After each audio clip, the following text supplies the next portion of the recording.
Marc-André Ter Stegen.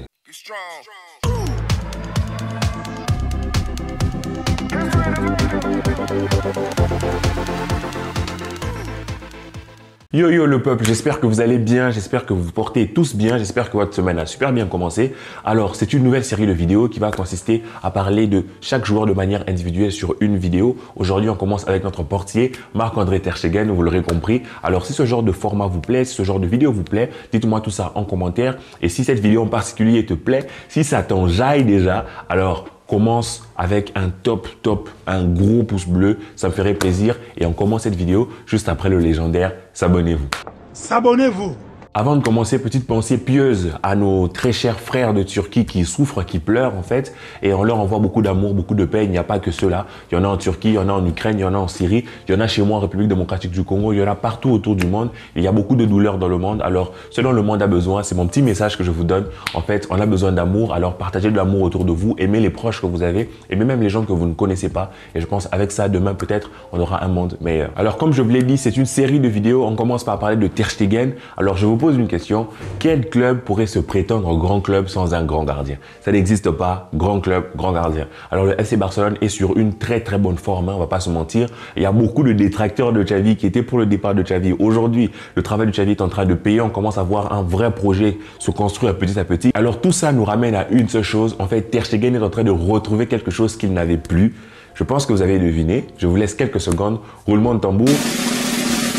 Ses cheveux, oui, c'est ses cheveux. Ter Stegen retrouve ses cheveux. Il ne s'agit pas de sa technique ou quoi, non, c'est ses cheveux. Merci la Turquie, hein. Franchement, il allait en Turquie, il s'est remis des cheveux. On a l'impression, moi j'ai l'impression que tout son secret, toute son aura, tout son talent, tous ses réflexes, tout ça, ça vient de ses cheveux. Parce qu'à partir du moment où les cheveux ont repris là, déjà, il a remis une coupe, on dirait il a 22 ans, on dirait il a mon âge le mec. Il est redevenu super important en fait. Il commence à recommencer à faire les arrêts importants, les arrêts qui comptent. Je suis content, tu vois, je suis content, il me rafraîchit. Parce que j'aimais pas la tête de Ter Stegen chauve, tu vois. Quand même, on est passé de ça à ça.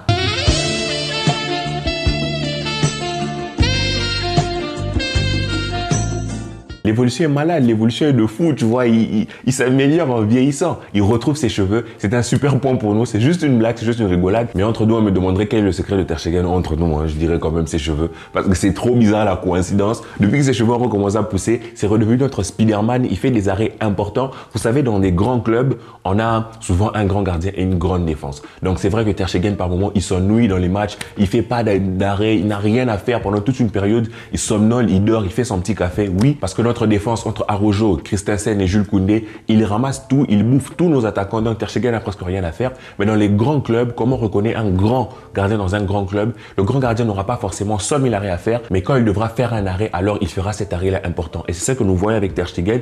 Et tout ça se met en place en fait dans ce beau projet de Xavi. Toutes les choses, toutes les pièces sont en train de s'emboîter. Tu vois, le gardien revient en forme, avec une défense en forme. Tout cela nous apporte une certaine sérénité défensive, sérénité que l'on n'avait pas. Parce qu'avant, Ter Stegen, il faisait des bourdes. Moi, je me disais, mais mon ami, qu'est-ce qui se passe? Qu'est-ce que tu fais? Des fois, il prenait des buts tellement bêtes. Je me disais, limite, prenez-moi, payez-moi 2 € le match, mais je vous fais, c'est ça, je vous sors les ballons que Ter Stegen n'arrive pas à sortir.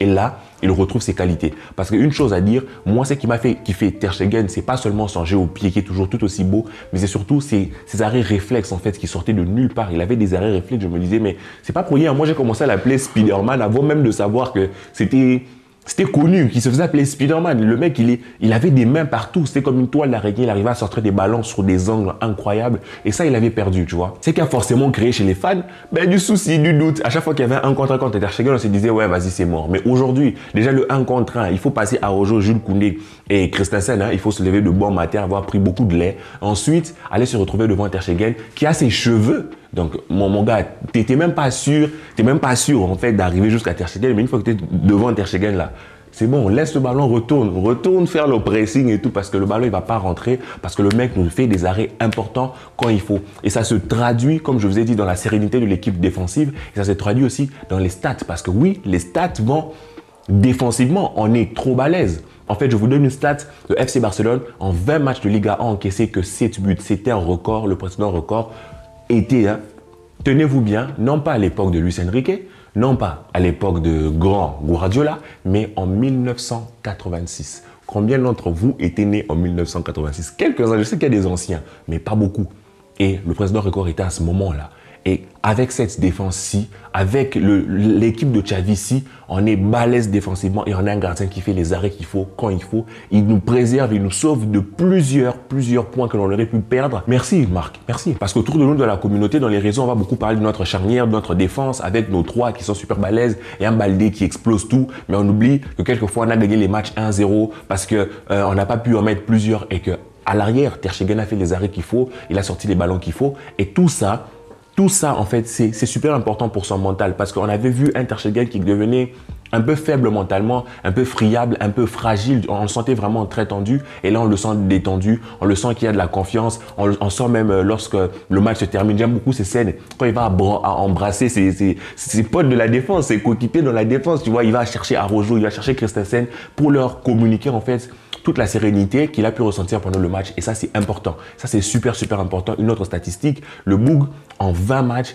est sur 15 clean sheets en 20 matchs. Je ne sais pas si vous vous rendez compte, tu vois. Je ne sais pas si vous vous rendez compte parce que le poteau, il n'est pas vide, tu vois. Et lui, quand il se pointe là, il fait des arrêts importants. Des fois, lui-même, il se met dans la merde, mais lui-même, il sauve son match. Il va sauver son... Il est trop fort. Il est trop fort. C'est quand la dernière fois, rappelez-vous, c'est quand la dernière fois qu'il y a eu une critique sévère envers Ter Stegen. Cette saison, il est vraiment en forme. C'est qui me pousse à dire qu'il y a un lien très étroit entre la qualité de manière ponctuelle d'un gardien et la qualité de sa défense. Une fois qu'un gardien se retrouve bien protégé, se retrouve en sécurité, ben, il fait son travail aussi de portier calmement, tu vois. Mais une fois que tu as un Piqué, un Langlais, un Eric Garcia qui font ce qu'ils veulent, ben forcément le gardien est exposé tout le temps et il ne peut pas tout sauver en même temps, sachant qu'on avait déjà une Ter Stegen traumatisé qui a pris des 8-2, qui s'est fait taper en national par Neuer. Mais aujourd'hui, on a un Ter Stegen en confiance. On a le projet de Xavi qui est très bien où il est, qui met tous les joueurs en confiance, tous les joueurs participent, en tout cas tous les joueurs qui veulent, parce que je trouve qu'il y a beaucoup de joueurs qui sont très nonchalants. On en reparlera plus tard, surtout en attaque. Mais en tout cas, défensivement, si on doit commencer par parler de Ter Stegen, il fait un travail top. C'est un gardien qui commence à revenir. Maintenant, moi, est-ce que je le fais totalement confiance comme avant? Non, il m'a quand même un peu traumatisé. Mais le fait de voir un Ter Stegen qui protège aussi bien la cage, c'est important parce que pour gagner les titres, que ce soit en Liga, en Europa League ou en Ligue des Champions, il faut compter sur un grand gardien. Top gardien pour top club. Aujourd'hui, on a un Ter Stegen au top. Donc, on espère redevenir demain un top club. Et tout ça, j'insiste, le travail de Xavi est monumental. Je ne sais pas. Il y en a beaucoup qui demandaient qu'on vire Xavi. Je ne sais pas qu'est-ce que vous en pensez maintenant. Xavi, ses travaux sont monumentaux. Le fait qu'il ait remis beaucoup de joueurs en manque de confiance dans cette boule-là, tu vois, il ne suffisait pas de dire à un joueur, ouais, voilà, t'es magnifique, t'es merveilleux. Mais non, il fallait instaurer un système qui allait apporter les points, les victoires, la confiance. Aujourd'hui, ce Ter Stegen-là nous montre qu'il est en confiance. Et on espère vraiment que ses cheveux vont continuer de pousser et que tout au long de la pousse de ses cheveux, il va recommencer à nous sortir des classiques et nous prendre des classiques match après match. Parce que sur les prochains mois qui arrivent, sur les prochaines semaines qui arrivent, entre Manchester United que l'on va affronter 2 fois, entre Real de Madrid qu'on va affronter 3 fois, entre Villarreal qui arrive ce week-end, on aura besoin d'un très gros Ter Stegen et je compte sur lui. Maintenant, moi, je soulève un axe d'amélioration. Je ne sais pas pour vous, si vous avez d'autres axes d'amélioration, on se retrouve en commentaire. L'axe d'amélioration de Ter Stegen, ben, vous l'aurez peut-être compris pour ceux qui le connaissent ou pour ceux qui me suivent, m'entendent souvent parler de Ter Stegen. Le Boug, il ne sort pas assez sur les coups de pied arrêtés. Il n'est pas assez imposant. Il ne fait pas assez peur sur sa ligne, en fait. Je vais vous sortir une vidéo, vous parler d'un certain gardien. Vous allez comprendre que ce gardien-là, on ne pouvait pas rentrer dans son périmètre sans avoir flippé. On ne dit pas qu'il faut aller agresser le joueur adverse, qu'il faut aller mettre des coups de poing, des coups de poignard, des coups de crampons. Mais Ter Stegen, lors des coups de pied arrêtés, il ne va pas sortir. Il va être hésitant, des fois fragile, des fois très frêle en fait sur sa ligne. Et lorsqu'il va faire la sortie, il va soit mal la faire, soit hésiter, reculer, ça va créer du danger. Donc il faut se dire que Araujo ne va pas toujours remporter les duels. Christensen ne va pas toujours remporter les duels. Encore moins Jules Koundé ou qui vous voulez. Par moment, il faudra compter sur la taille, sur la détente, sur la projection et sur le fait qu'il peut aller chercher le ballon avec ses mains. Et moi, je pense que Ter Stegen doit sortir de plus en plus, doit s'imposer. Pas sortir pour sortir, mais sortir, s'imposer. Il faut que dans dans cette surface de réparation que les adversaires sentent qu'il y a un gardien qui, lorsqu'il saute, lorsqu'il est en l'air, l'avantage sera toujours gardien, tu vois, surtout lors de coups de pied arrêtés, tu vois. Donc, moi, je pense que c'est un point d'amélioration. Ce n'est pas un défaut ultime. C'est vrai que ça n'a jamais été un joueur, un gardien connu pour ses sorties impeccables, mais je pense qu'il devrait essayer de travailler ça parce qu'on va peut-être affronter lors de prochains matchs. Je pense par exemple à une équipe comme Manchester City avec un Haaland qui est déjà très grand et qui est très bon de la tête, ou d'autres équipes. Hein. On va affronter le Real, on va affronter Manchester United qui a des joueurs devant comme Rashford qui est très grand aussi. Il faudra que l'on compte sur un Ter Stegen qui va être impérial sur sa zone. Impérial, ce n'est pas seulement lors des actions construites, mais aussi sur les coups de pied arrêtés. Parce que, pour l'instant, ce n'est pas encore ça. Et bien sûr, comme vous l'aurez remarqué, c'est une petite critique parmi 1000 éloges. Alors moi, je suis super content de ce Ter Stegen là. C'est un pion essentiel dans le projet de Xavi et j'espère qu'il continuera d'être aussi performant pour les années à venir. Dites-moi si cette vidéo vous aura plu. Dites-moi de qui vous voulez que l'on parle dans la prochaine vidéo. Ça va concerner la défense. Moi, j'ai ma petite idée, mais j'attends vos retours en commentaire. Que la paix soit sur vous. Je vous prépare juste après celle-ci une vidéo bien drôle sur les joueurs, sur les assassins en fait, sur les joueurs qui auraient dû finir en prison en fait. Alors que la paix soit sur vous les amis et peace and love.